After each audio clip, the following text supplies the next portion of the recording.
Hey everyone, welcome to a new episode of the Red Devils Corner Kick podcast, a podcast dedicated to Manchester United Football Club. I do apologize for the delay in this episode. I did just come back from vacation on the weekend. Unfortunately, my body was still stuck on vacation, and it was hard for me to get back to the swing of things. I did start preparing today's episode this morning. My apologies. And well, let's just say, excuse me for once. Okay, now I'm back. So I did start trying to prepare my recording for today, and I started recording for an episode. And some of you do know that I do use a website to record some of my episodes. So I started preparing. I was recording it. I think I was about 25 minutes in. I go to check to see the status of the recording as I'm doing it, as I'm always doing, because I was catching up on some transfer news, reading some articles. I was giving some good opinions from what I thought was going to be good. It was a good episode going forward. I then noticed that there was a connection issue with my internet. I don't know how long I had lost the connection, but at least probably 15 minutes. So I recorded a whole episode that just will never exist that I did today. So I do apologize for the late episode. And you know what? It's basically, might as well just live the way it is. A late Tuesday night, getting an episode out. I hope everyone enjoyed their weekend, depending where you were. You may have had a long weekend. So I hope you enjoyed that. But yes, now getting back into the swing of things, like Manchester United returning to Carrington on Monday. But before we continue forward, don't forget to subscribe, whether it's on Apple Podcast, YouTube, or Spotify. Follow us on Instagram, X, and as well as TikTok. I know I've been slacking on TikTok as well. So there's those options to follow on social media. I have been slacking on social media. I do apologize. I should be really getting back to posting, especially when new episodes are coming out. I know I'm sporadic when it comes to that, so I do apologize. But let's continue on what there is much to talk about. No matches yet. July 19th is the first match against Leeds in Sweden when the tour begins. But we're basically in the same spot as we have been since, well, I last did my episode. Embuemo deal has not continued. We're still working on it. They rejected the bid. Man United have thrown in a third bid. They're working on finances. We have 5 players that were expected to be, or that wanted to be sold by our manager by yesterday. It is now 11:25 at night on July the 8th in Canada. So depending on where you are, it's probably the 9th. So those 5 players are still there. And have we gotten movement on those 5 players? No. Unfortunately not. The closest ones that have been going are looking at is Anthony and Sancho.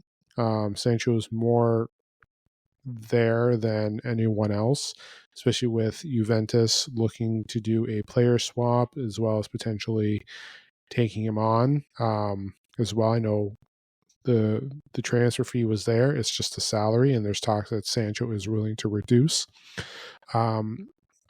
So that's putting a hinder on it. Now, a positive, Manchester United are making some monies on transfers with Alanga being sold to Newcastle. They're expected to make around $5 million. So that extra $5 million, depending on how it's being paid to United, might be over the length of the contract, might be in one payment. Could be used towards to help a specific transfer, like let's say a certain player from Brentford. So we're stuck there as well. Listen, again, I can do 7 episodes this week, and it'll be the same thing. We're still in the same rut. But yes, we have players being linked, which has been the same story again and again.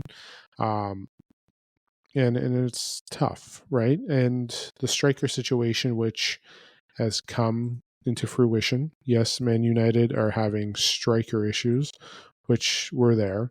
The one thing I was mentioning on my recording from this morning, which it was never there, I did say that I think Joshua Zirkzee will be our number 9 starting against Arsenal. That's how I see it. He looks like he's been in shape and training. Same with DeLitt. Same with Casemiro. But yes, the striker situation is here as well. I know there's been some news of we have Jamie Vardy, Moise Keane has been in the news. So we're seeing that there. So just taking a look here. This is just from the Manchester Evening News, where, like I said, the Jadon Sancho news is there as well. So just to read from this, before we go into the striker situation, let's just talk about from the evening news in regards to Jadon Sancho, which right now seems to be the only player a deal is working out with right now. So Man United positive over shock Jadon Sancho swap deal as transfer terms agreed. Juventus are reportedly leading the race to sign Jadon Sancho from Manchester United as England international looks to secure an exit ahead of the new season. Manchester United have responded favorably to Juventus in transfer discussions, who have already reached an agreement with the Serie A club for reports. It seems that Sancho's move to Juventus is on the cards as United aim to offload several players that don't fit Amorim's style of play. Obviously, it goes on to talk about those players. There were other clubs involved. Napoli, I think, is the closest. So 3 players have been put forward: Tim Way, Douglas Luiz, and Dusan Lahovic as potentials to be in the swap deal. So right now we're trying to see what may happen with that deal. Man United did get $5 million for Sancho from Chelsea since they canceled the option to buy. Chelsea were willing to take him, but it was about salary, which sucks. But right now there's a potential to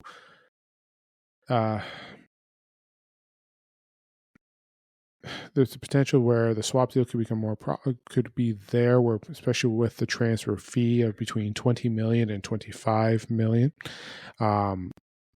So there's slow, like, again, this transfer window and trying to get everything done is like molasses. It's just so slow and trying to get things done. And I don't know what Ineos and this committee that they have are doing, but God, it's taken forever. But again, we're trying to get players sold because, again, we need players here. And I know Manchester United don't want to overpay for players, and so far they're doing a decent job. So right now we're just waiting to see what happens. And again, we're in the same spot we were last week from when I did my last episode. So, but again, if we can get that Mbeumo deal done as fast as we can, that helps us out. And if we can get a sale from a player, that helps us out too. So we have to see this through. So, but that's a good thing. The striker situation, Rasmus Højlund is now staying. There is talks at Man United, if they decide to sell him, they will. He would be okay going. But there has been offers of other strikers coming to United from what I saw earlier today. There's even talks of Ekitike potentially joining as well. So a new striker, this again, transfer updates. A new striker is in the next position United are reporting looking to address after Mbeumo, having seen Delap go to Chelsea and Amorim's sporting forward Gyökeres on the way to Arsenal. United are now said to be looking at alternative number 9 targets. Obviously, with Frankfurt's Hugo Ekitike as being one of those options, that's according to the Mirror. Osimhen doesn't seem to be happening since he doesn't want to reduce his contract demands. Ndidi is looking to join, but 2 players have come recently. Calvert-Lewin and also Jamie Vardy are 2 players that have been mentioned in joining Manchester United. And here's the thing. Listen, I would take Vardy over Calvert any day because of the experience that he has, the way he scored. We've seen him score plenty of goals. And it's, it's tough to see.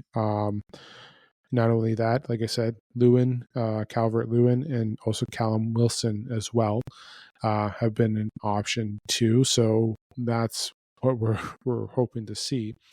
The only problem is Jamie Vardy is 38 years old. The other 2 are 5 to almost 10 years age difference. But the problem is the experience that Vardy has, especially in the Prem and scoring and playing for Leicester, he has done an incredible job scoring goals. Let me just see what he did this season. I kind of want to just check to see how well he did, because I don't think he scored that many goals. But he definitely knows how to put it into the back of the net, considering Højlund and Xerxes both need an experienced striker who has been in the Prem and knows how to find the back. And again, like when you're going on the transition, having someone there who will know where the ball needs to go, where you need to be to receive the ball, and where to be when they make a cross as well. That does help for them. And that's something that we struggled, something that you saw with Rasmus last year, especially with position and moves in transition. He definitely did struggle with that. I'm just pulling up. Nope, that didn't come up. All right, let's just try Jamie Vardy. Stats. 2024, 2025. Let's just take a look at what he did. So 9 goals, 4 assists, and 35 appearances for Vardy. Not his best, to say the least. If we're to look at his career, so yeah, let's go look at stats. Okay. So yes, times in the Premier League. Obviously, Leicester wasn't there the year before. Leicester's obviously going down.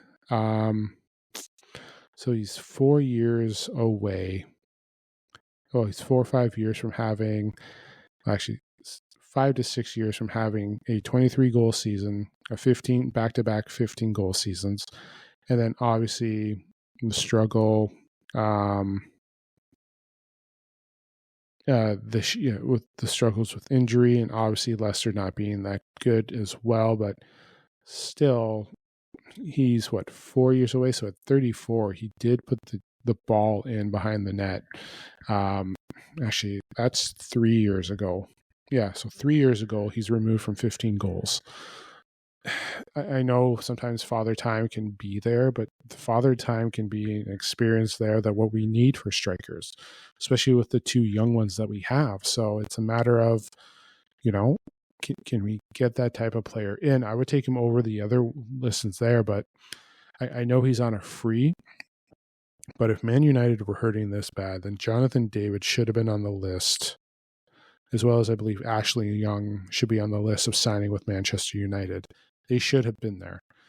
And that was a priority. If they were worrying about cash and they needed a striker, then they should have went for Jonathan David. I know I'm a Canadian and I'm going to promote that, but why not go for it? Especially when I know you're trying to go with there's Seska talks, Gyökeres, which has now fallen through, Osimhen, Delap I was going for, and Delap did okay at the Club World Cup. I believe he scored a couple goals. Now they have João Pedro playing for them that just signed from Brighton. He scored 2 today in the semifinal for Chelsea. 2 beautiful goals, by the way. But right now, the club needs to get themselves moving. We're again the 19th. We're 11 days away from that first match. We're just over a month away from the first match against Arsenal. And right now, they're predicting starting 11. And Diego Leon and Mateus Cunha are there. We all know that Leon was more signed in the middle of the season. Cunha is finally there as the number 10 jersey. So right now, they're working on trying to get things better. So right now, our starting 11 is going to probably be, and you don't know, it's probably going to be Cunha. Xerxes in the 9, Cunha and Ahmad at the 10s, Bruno and let's say Manuel Ugarte or Kobe Manu there. Dallo and Dorgu as your wing backs. Yoro, Mazraoui, if you're just tuning in, and Dalit, and then Onana as well. And Onana has just had a price tag attached to them because there's an article reported that I saw that United were willing to take the loss for Onana for what he's had. So it's hard to say. Sorry, I'm just looking at another article that came out where just taking a look here that he is looking to get the jersey number 19, which was last worn by Raphael Varane, who parted ways last year and who is now retired from football. But that's just something I just saw pop up. So hopefully he's trying to get the jersey number 19, which I don't see why that couldn't have been an issue. So right now there are some issues. Right now we need players to replace the 5 that we're trying to sell, the 5 that have been not sold, the 5 that have been told that they cannot participate or go on the tour until they find their new clubs. The additional other 2, which would be 7, would probably be Højlund and Onana. We're still looking for a backup goalie. We need to start getting things going, and I don't know what may happen. There's the signs of Ollie Watkins potentially joining, depending on what the price tag is there. There's talks of 60 million for that. If anything, Watkins for Rashford, I'd take that. I would. It's just a matter of what's going to happen. Callum Wilson. Yeah, so I mentioned Callum Wilson, Vardy, and Lewin as potential players going. So let me just check Callum Wilson's stats. Callum Wilson from what I see here, Newcastle. Let's just see his stats from this year. I know players don't want... Oh, lovely. Did not score a single goal this season. And he's on a free. Lovely. Though he's had some decent, his best season came 2022-2023 with 18 and 5. His stats look like similar to Callum. But again, he more looks like probably took a backup role and looks like injuries. Let's just take a look here. And plus with the way Isak has taken over Newcastle, I don't blame him for wanting to leave and Newcastle to move on as well. So, and they're also looking at Moise Kean. That has a 52 million release clause, as well as because he's playing in Fiorentina. 19 goals and 32 appearances for Fiorentina. If there is an option for him, we'll find out because Fiorentina and Manchester United play, I believe, first week in August. So we'll get to see what he's able to do as well. again, I'm just catching up on transfer news and basically the same thing that I've just been repeating through the podcast, just trying to get a striker going, trying to get the Embuemo deal going. I feel like I'm butchering that.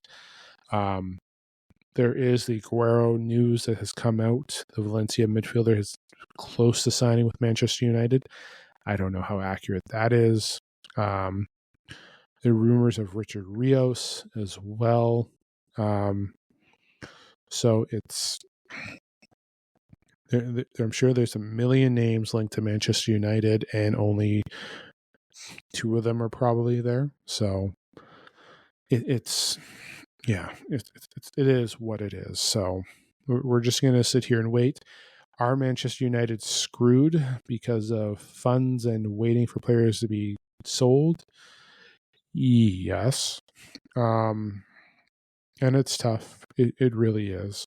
But let's look at the positive. We're back. We're back at Carrington. Training is there. We're starting to build, slowly taking its time. The club is backing Amarim. You're seeing players there that look great to be back.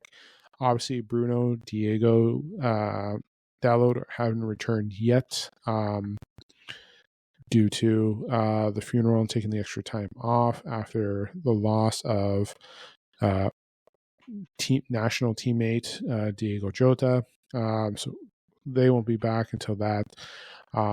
But things are slowly moving as well. So again, it's the second day. One thing I'm shocked is that Ruben Amorim hasn't done 52 or 50 or 100 press conferences, even though he's been back since I think Sunday.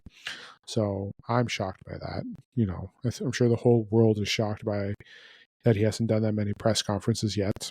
Another positive about today is finding out that United canceled the deal with Amazon for the docu-series, which I'm thrilled about, and I'm sure all United fans are thrilled about. So happy to have that. So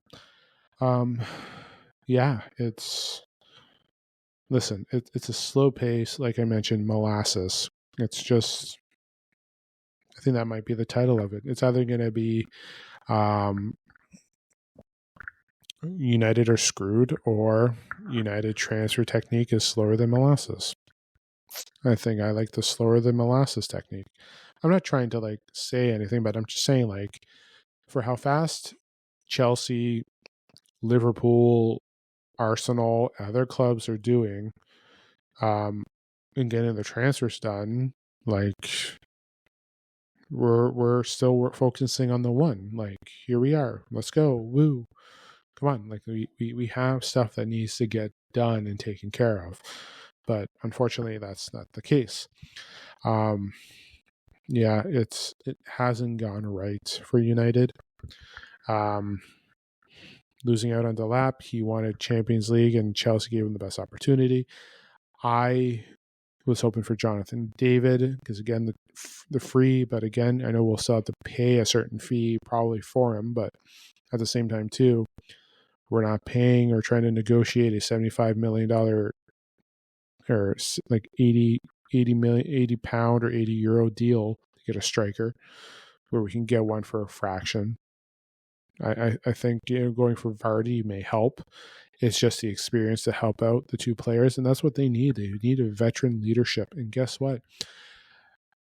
Vardy has something that some of the players on that roster don't have, and that is a Premier League. Not on this Manchester United squad. So he knows what it takes to win. He knows what it takes to score. So we have to see this play out, and hopefully United can get something going with that. If they have to go for a 38-year-old striker to come in and teach them how to score, then that's what needs to be done. I'm just going to check his championship stats when he was there. Even before, if you look at his stats in between, when they went down to the championship, he scored 18 in between. Because I'm just taking a look here at his stats. So his goals, again, So 21-22, 21-22, he scored 15. 22-23, played less matches, only scored 3. Dropped down to the championship because they were relegated, scored 18. And then this past year, he scored 9 out of 35. I still feel like he has something to offer. And I think he has more to offer than the other two. He does. I feel like. So we'll see. What did he score? Did he score anything? Goals. He scored 1 goal in the FA Cup. He only started 1 match. So, listen, it's not my decision who they go for, but in the end, I think go for Vardy. I really do. I can talk about the 5 players, their attitudes again. 3 players that are going to be hard to move because of attitudes: Sancho, Rashford, and Garnacho. Right now, Sancho is being the easiest to move on from, and Antony is the only two. Antony is the second to move on. Tyrell Malacia is kind of tough. Yeah, it's right now they're trying to move 5 impossible players, and people are biting. Some people don't want to pay the evaluation, what we think on some of them. Some of them don't want to take salary cuts. Some of them might. So I know Antony's taken a 30% reduction to move on. I know Sancho is rumored to reduce his salary. So it's just a matter of, hey, are we able to get this done? So that's, that's where I'm going to leave it as today. I think there's not much more to say. It's the same situation as before, just more names now, more to discuss. As we're getting closer, especially with the Leeds match in 11 days, I'll definitely do a preview for that. I'll start doing my preview matches. I will start looking at doing top 10s. There's a lot of stuff I want to do. It's just a matter of getting myself organized, getting myself to it as well, and hopefully that the internet does not fail. That's what happened with me today. The internet kind of went down, and that's why it's 10 to 12, and I am recording a new episode of the podcast. I am still a little bummed. Like, I felt confident, and as much as I'm not saying this wasn't a good episode, I'm definitely saying that this morning felt better. Internet technology. Here we are. But yes, that's it for today's episode of the podcast. Don't forget to hit subscribe, whether you're following on YouTube, Apple Podcasts, or Spotify. Don't forget to give me some feedback, please. I always am looking to improve the pod. Give a comment, give something back, help me out here, help me trying to improve. Will I start showing my face on TikTok and all that, or will I start showing my face on recordings? We'll see. Am I going to start doing joint ventures? It's tough. I'm just, again, I started this back in March. This is my 27th episode. I'm just slowly getting there. Especially with this being the first transfer window. It's intriguing to see, because again, we're here. But it's just a matter of just developing and getting better myself, and just expanding more of my knowledge, especially with the world of football or soccer, depending on where you are listening to this podcast. But yes, don't forget to hit subscribe on Apple, YouTube, or Spotify, and follow on social media as well, Instagram, X, and on TikTok as well. Before we go, I do want to express my condolences to the family of Diego Jota and Andre Silva. Tragic incident that happened last week, which resulted in both of them losing their lives. Brothers. It was very sad in the world of football, losing both of them as well. My condolences to the family, to the teammates of the players, to spouses as well. Diego Jota was just married 2 weeks before the world lost him. So again, my condolences to the family for losing two very important people in their lives. Condolences to the teammates to losing a friend, a brother, from their life as well. So again, my condolences to the families on their loss, and to the family and to the friends and teammates for Diego Jota and Andre Silva. Again, it was hard to believe and read Friday morning, reading that and hearing that as well. I remember reading it in that morning. It was hard to believe that's the first thing you read when you came onto X, and hearing that losing Diego Jota. My apologies. It wasn't Friday morning that I woke up and saw the news. It was Thursday morning, my time. So I do apologize for that error on my end as well. But yes, again, my condolences to the family and teammates of losing those two. So again, back to finishing off the pod. Again, thank you for listening. I hope you enjoyed today's episode. Again, hope you enjoyed today's episode of the podcast. Again, don't forget to like, subscribe, leave a comment as well. I will be back later on this week with a new episode to discuss more. Hopefully we have a signing. Let's hope we have that happening as well.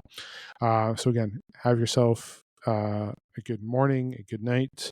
Have yourself a good week as well. This is the Red Devils Corner Kick podcast. Glory, glory, Man United.